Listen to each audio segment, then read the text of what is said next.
At the risk of kicking over the beehive again, I would like to address a few of the predominant complaints that some of the more touchy people have had against my Avatar review. Number one of which being the comment that, "What the hell were you thinking not seeing it in 3D? You stupid man! 3D was the way this movie was meant to be seen!" And I would disagree with you, but let's just roll with that for now. They're like, "You should have seen this in 3D." And my answer is, no, I won't. I don't want to. And I had the choice. I chose not to do it. You know why I chose not to do it? Because I have fucking migraines. And watching a fucking 3D movie in fucking 3D for 2.5 fucking hours would make my head explode. I feel a little better now. Look, 3D, I'm sure, was fantastic in that movie, and probably elevated the movie a great deal in your eyes. I won't deny that it was probably one of the greatest technical achievements in the current evolution of 3D technology today. That being said, I couldn't have taken it. I even tried watching Harry Potter and the Half-Blood Prince for the first 20 minutes or so in 3D, and that just about finished me off. Now, I guess your next comment is, "Sorry about your damn luck. I don't have migraines and it was awesome." Well, good for you. But for me, a movie, 3D is a gimmick, okay? And until the technology comes to pass where we're not doing something to fool our eyes by wearing stupid glasses, until the technology actually comes out where 3D is a more legitimate, attainable and entertaining, a more viable option for movies, I just don't see it becoming mainstream. And I think that, I'll give you an example. Coraline. I really liked Coraline's 3D. And that was actually a movie I was able to sit through most of it without getting a serious headache. And I thought it used 3D really well, and it wasn't obtrusive about it. It wasn't like punch you in the face type thing. Like Coraline would run through a tunnel and the walls would be kind of moving. You're like, that was kind of cool. But when I got the Blu-ray of Coraline, I was really disappointed to see that the 3D glasses they offered were the red and green variety, instant headache fucking inducing 3D glasses, which does one of a number of things beyond the headache. It makes the movie unwatchable, for one, and the reason it does that is because you're looking at it through a red and green lens, and the reason that makes it unwatchable is because it immediately bleeds out all perception of color that you have in the movie. So you're essentially watching a horribly clashing, chaotic 3D thing, and then it hurts your head because you're fooling your brain into perceiving a 3D image, and when you fool your brain, it fucking hurts because you can't focus. So the Coraline was a complete waste of money, or at least trying to watch it in 3D is a complete waste of time. Similar with Avatar. If they don't release Avatar such that you have to watch it through at least the less headache-inducing 3D of the IMAX variety, it's going to be a complete waste. You're going to open your Avatar DVD or Blu-ray or whatever, you're going to see those fucking red and blue lenses, and you're going to be like, this is impossible, I can't watch this, and you won't be able to watch this, and you won't. So, until the technology evolves where it becomes more than just a theatrical gimmick that you can actually bring this movie home and maybe enjoy it in 3D as well, I just don't see how it's an option. I don't like it. And and here's the other thing. Again, you may perceive this to be a little unfair, but if you take away the 3D and you take away the graphics, which are impressive, let's say you made this movie 10 years ago. Let's say you did it with practical effects. You had actually people in blue face makeup and cat faces and things like that, and used miniatures instead of 3D animation or something like that. It would have been a completely different movie, but let's just roll with the same script. If you saw this movie 10 years ago with these kind of effects, you would have walked out going, it was okay, but the script was really nothing remarkable. And that's what I mean, is the story itself is really nothing remarkable. The only thing remarkable about it is the effects. And to me, effects alone do not sell tickets. Unless they happen to be, like, really, really spectacular. And honestly, they weren't, to me. So that's my review of that. A lot of people have asked if I would be willing to do like a lot of people are doing top 10 lists, or not even top 10 lists of the year. I know Benzai's doing like top 10 lists or top 5, 10, whatever lists of the decade. And that blows my mind. I'm actually really impressed that he's able to do that, because I can't remember. I can't keep in mind all these movies that were released this year. I can't really remember all the movies that were released this decade. Or, I mean, I guess I could, but the problem with the reason I don't like lists is because I'm going to forget stuff. And I will forget stuff, because there's so many great movies out there that just they're all going to run together, and so it almost seems unfair to list the top 10 of the decade. I will say that I was a little surprised with Benzai's list. Very unconventional choices. Probably wouldn't have gone with most of the ones he did, especially not even that Takashi Miike film. Did he choose was it Visitor Q? That's actually one of my most hated Miike films, and I really like a lot of his stuff, but I really hated Visitor Q. That one is fucking nice, but I can really see Benzai in his room going like, "This is fucked up. This is awesome." You know, I can actually really see that. But best of the decade, I did a best of the year, and they're in no particular. I'll get to that. And I thought about doing like a fully produced video. I don't have time, and I'm going to be laid up pretty soon with the foot. So I will tell you my favorite of the year, but best of the decade. See, this is going back a ways, and I'm going to forget a few. The one movie that kind of sprang to mind from its absence from Benzai's list, the one movie that really stuck out to me was Old Boy. I really, really liked Old Boy. And I'm pretty sure that was this decade. Like I said, my memory not so great, but yeah, Old Boy is one of those movies where I'm guessing even if I told Benzai and if he'd seen that, he'd be like, "Oh, Jesus, Old Boy, that was an awesome movie," right? And so, like, that's what I mean is if I did a top 20 list of best movies of the decade, I would get instantly 100 emails saying like, "Why didn't you choose this movie? It was awesome," and I'd be like, "Yeah, that was a really great movie," but I think if I were going to choose the best movie of the decade, really one that sticks out to me is Old Boy. It would definitely be among top 5. Let me try to think of other movies that I saw this year that would really stand out to me as really being awesome this year. Really like the Lord of the Rings movies, but I'm a big nerd, so why not? Yeah, let me get to the top 10 of this year, and I was going to do a top 10 worst, but here's the thing. I actually was very conscientious to avoid the really, really painful movie this year. I'm a little disappointed with the fact that I kind of chickened out on a lot of the bad movies. I didn't see Beverly Hills Chihuahua 2. I didn't see Hotel for Dogs or Old Dogs or any of the dog movies, anything involving dogs. I didn't see Alvin and the Chipmunks 2. I think I was just smart enough to look at those previews and go, I don't need that pain in my life. I just went, no, I don't think so.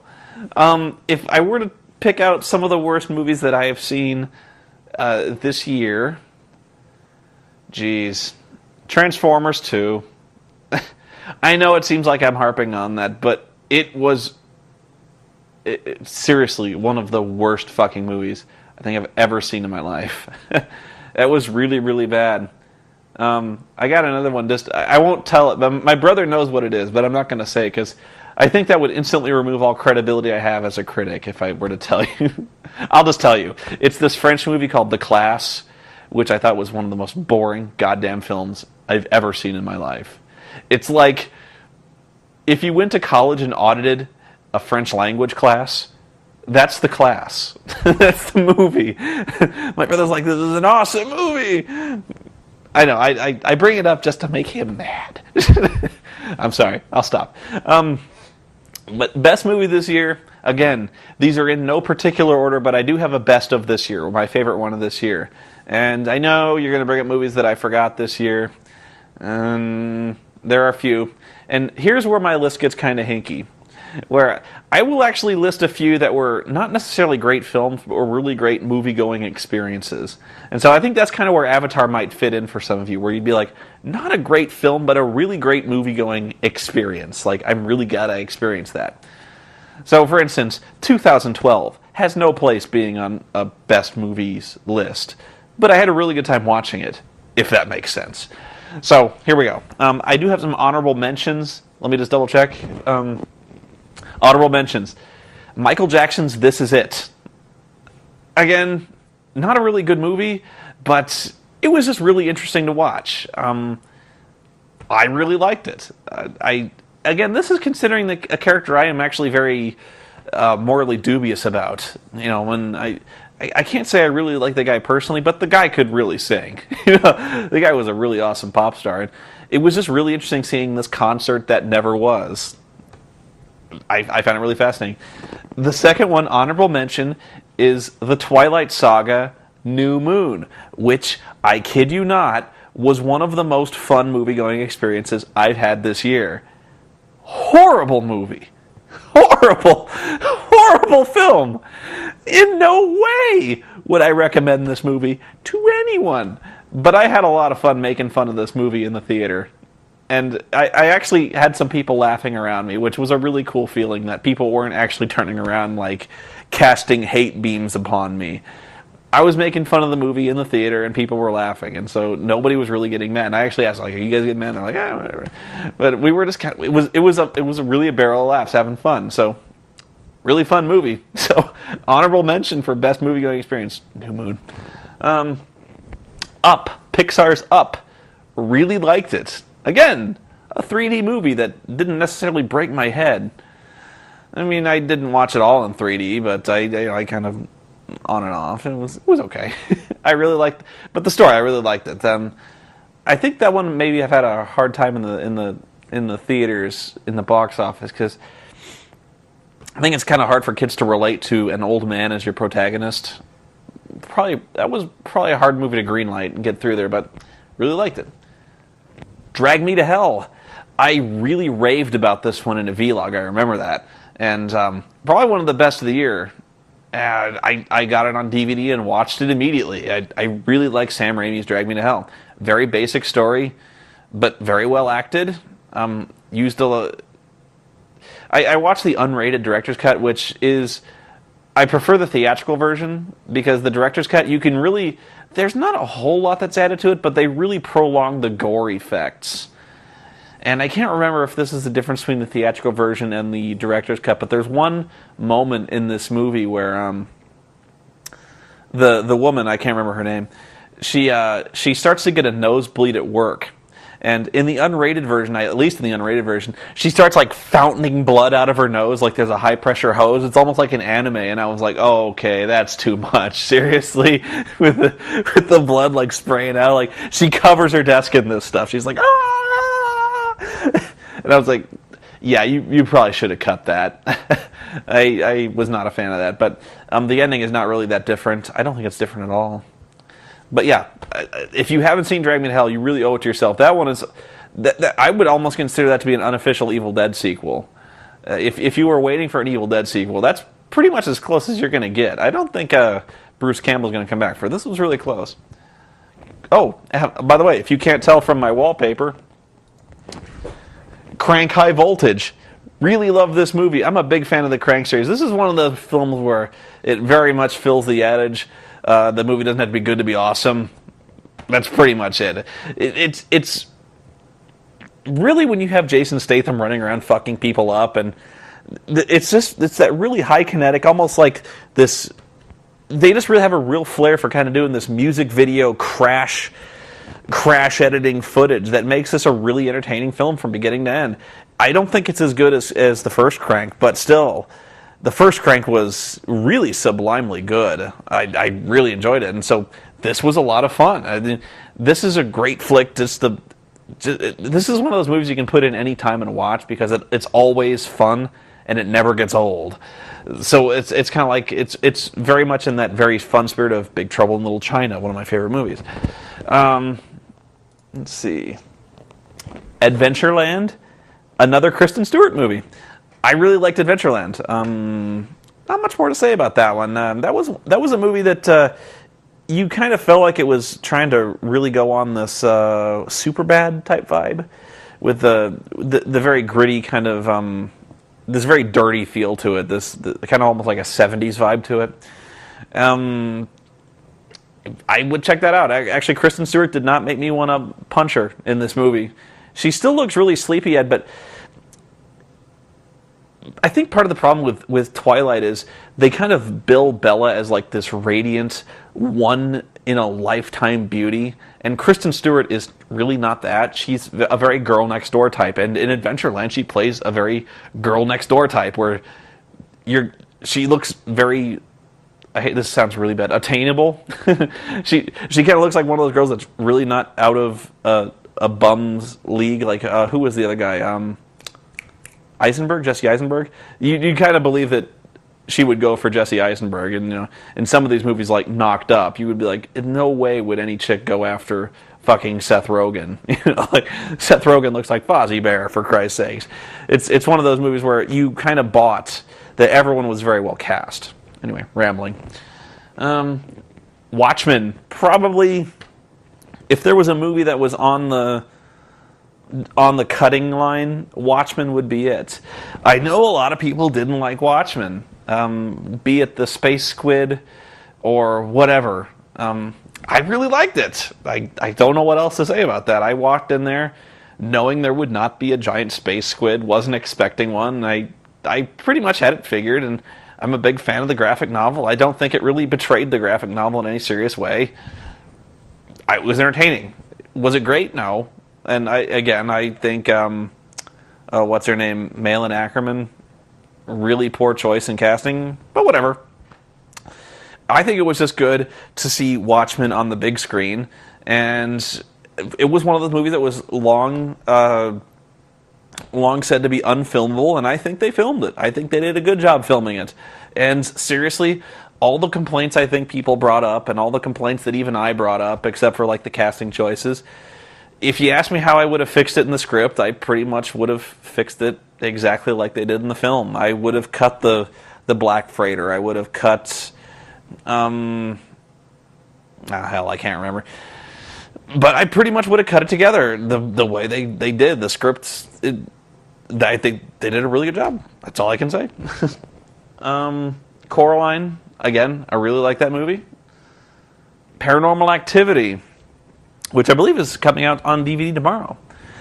This will actually maybe prove to me whether or not I was on target or way off when I said that this movie is only worth watching in a theater, because now that I think about it, a lot of people said that in many ways this is more effective watching Paranormal Activity alone at home, because again, this movie takes place where a ghost terrorizes people alone at home. And so I think, again, when you're at home and you've just seen this movie in the dark, and all of a sudden all those noises of the house settling and traffic passing or branches scraping against the window, I think, yeah, all of a sudden they would take on a much more creepy bent to them, And again, I'm going to check it out. I'm going to watch it again. The alternate endings. I'm not going to spoil it for you guys, but I have seen the alternate endings. I'm trying to remember how many there were. I've seen one that has police in it, and that was the one that sounded really interesting to me at the beginning. The one where the police arrive. And that's not a spoiler, don't worry about it. Just there are police at some point near the ending in one of the alternate endings.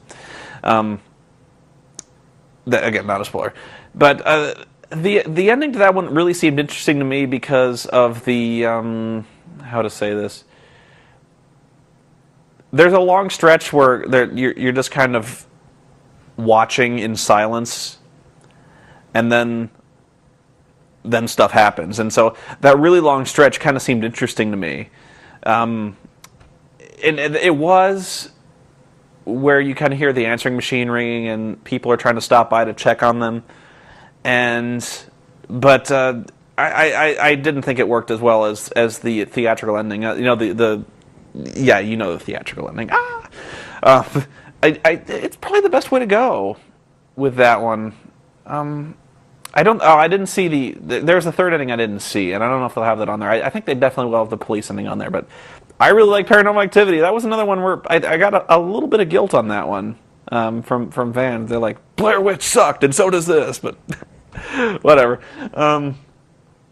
Harry Potter and the Half-Blood Prince. I am not a Harry Potter fan, but I really, really like this movie. I think it was the best of the series, which is funny because if my brother were here, he would say it's the worst of the series. He really didn't like it. And I said, why? And he's like, well, I've read the books. And I'm like, well, I can't win now, can I? He's like, well, I don't know. But he says he felt it was a lot of Harry chasing after Poontang. And there was so much Harry chasing Poontang that it cut out like relatively vital elements of the plot. And I didn't really notice that, but maybe if I watch it again, I would. A lot of Harry dating and a lot of concern with Harry's dating life. He seemed really fixated on that. And so if I watch it again, I probably will notice it now that he's drawn my attention to it. But the other thing he said he noticed is that the loss of Dumbledore, or the departure of Dumbledore from the story, is handled with surprisingly little dramatic impact. That they just kind of... He goes away, and then they kind of go, that's very sad, credits. You know, they don't really spend much time dwelling on it. They don't really spend much time dwelling on the horrible pain that Dumbledore is in after drinking that potion. Because apparently in the book, he spends quite a long time, like, in horrible agony, wasting away and, like, just agonizing. And then finally he departs. And then they mourn for quite a long time, and they're all devastated by this, just stricken down by this. And I think in the movie they do kind of they kind of have a Darth Vader funeral, and they like, see you, Dumbledore, and they just kind of frolic off. And maybe it's not quite that happy, but it is abbreviated. I will agree. And when you're really invested in Dumbledore's character, I think maybe he deserved a little more. Maybe like Gandalf when he went away. No! Anyway, I thought it was really good. Maybe it's one of those movies that... what's funny about the Harry Potter series is I would almost suggest watching the movies first and then reading the books to kind of fill in the gaps, if that makes sense. I think when you read the books and then watch the movies, they only piss you off. Because that's what my brother's kind of going through. He's like, I really like the books, but these movies are just too short, and like they cut out all the stuff I really liked. And I get that, but I think maybe watching the movies and then when you read the books, you're like, oh, that's where this is going, and this is why they said this, and maybe that's the way to go. Usually, you'd recommend reading the book first and then getting annoyed at the movie. I don't know. The Hurt Locker. Yeah, the Hurt Locker. Really falls into a strange genre because I really don't like movies that are centered on either the Iraq War or the war in Afghanistan or the latest Iraq War, like Desert Storm and the latest Iraq War. There's only a few movies that I think really, really nailed that era or those eras.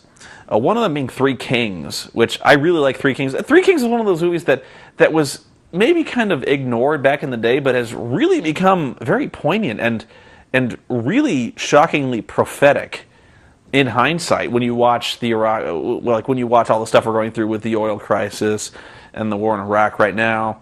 Going back to the other Iraq war with Three Kings, it was really fascinating. But there's really not that many movies that I find that are all that gripping when it comes to that. Only a few. I really liked In the Valley of Elah with Tommy Lee Jones.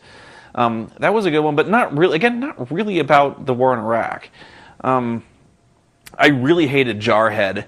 I thought Jarhead was really fucking boring, and that was kind of the point of Jarhead, where nothing really happened in the original Iraq War. They hurried up and waited, and that was the movie, was about hurrying up and waiting, where nothing really happened up until like the very, very end.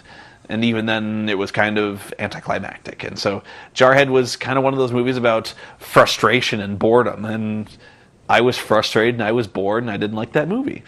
But there's a few other movies like Taxi to the Dark Side, which deals with the American cruelty to prisoners, which was okay as a documentary, but again, not really like a motion picture in terms of like in terms of a dramatic story. But Hurt Locker, again, really, really surprisingly, I walked in with a very negative attitude in this one because I really don't like that many Iraq War movies. And I was really surprisingly invested in it. And especially considering, I almost call it cliche, the gimmick of having like ticking bombs going off to heighten tension, because the whole movie is kind of about ticking bombs and people spontaneously exploding and things like that. But yeah, really not much more to say about that. It's really worth seeing, and I wish I'd seen it in the theater. I really do. Probably would have been even better.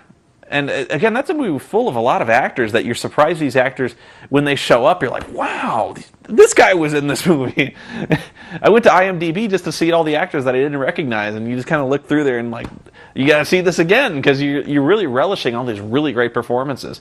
But my favorite movie of the year, Inglourious Basterds. Really, really love that movie, and I've watched it. That was probably the only movie I've seen this year more than once in the theater, and it only gets better with repeated viewings. And I've heard a couple people on Twitter when I mentioned District 9 that I tried watching District 9 again, and I really wasn't feeling it. I was like, this is a really grim and ugly movie. Not ugly in the sense that it was visually ugly, but it deals with a lot of human ugliness, and it was just kind of. I didn't like it, the second time around, and maybe I was in a bad mood. It could be. I won't say it's a bad movie. I just, for some reason, a repeated viewing, it didn't do anything for me. Maybe it was one of those movies where you see it once and you're kind of done with it, like you've seen District 9. You kind of got some closure on that one. But Inglourious Basterds, I think, is very rewatchable. Again, that movie is kind of frustrating, especially if you're not used to reading subtitles. And I know a lot of people can't switch off long enough to invest that kind of concentration in watching a movie. I'm not calling you guys dumb. I'm just saying, like, you really have to invest yourself quite a bit in watching a movie that has such pervasive subtitles. And it really is a commitment. But this is a movie that takes a fair amount of commitment to watch. But again, this features some of the best performances of the year, and I think you're going to see that come Oscar time, which is probably not that far off. I got it on Blu-ray. The Blu-ray actually is kind of bare bones when it comes to extra features. I was expecting a director's commentary, and you don't get that, which I really like the director's commentaries, especially for movies I like, and it's not on this one. There's a good interview segment with Brad Pitt and Tarantino, but other than that, no. I'm pretty sure that's 10. Yeah, I didn't count too close. Let me think of other worst movies. See, where I'm having trouble with this one is most of the bad movies this year were movies I reviewed for the website. So, like, all these Reb Brown movies are kind of filling my head, and it's not doing me any favors. Oh, let's see. Nope, I got nothing. So, those were my favorite movies of the year. Truth be told, this was kind of a disappointing year for movies. But it did have some really, really good films. Like, it was a lot of crap, but a few very excellent shiny diamonds on top of the pile of crap. I could tell you any number of movies that I would avoid, like The Plague. Anything with dogs in the title, or Chihuahua. Yeah, I'd steer clear of those. I'm rambling, so I'm going to cut it off. I'm going to probably close the vlogs for tonight, rest my foot. Tomorrow I'll be doing a bunch of stuff. I would look for SWAT 4 tomorrow at least, or maybe the day after, depending on how much I get done. But until then, you guys have a good weekend, and I will see you on the other side.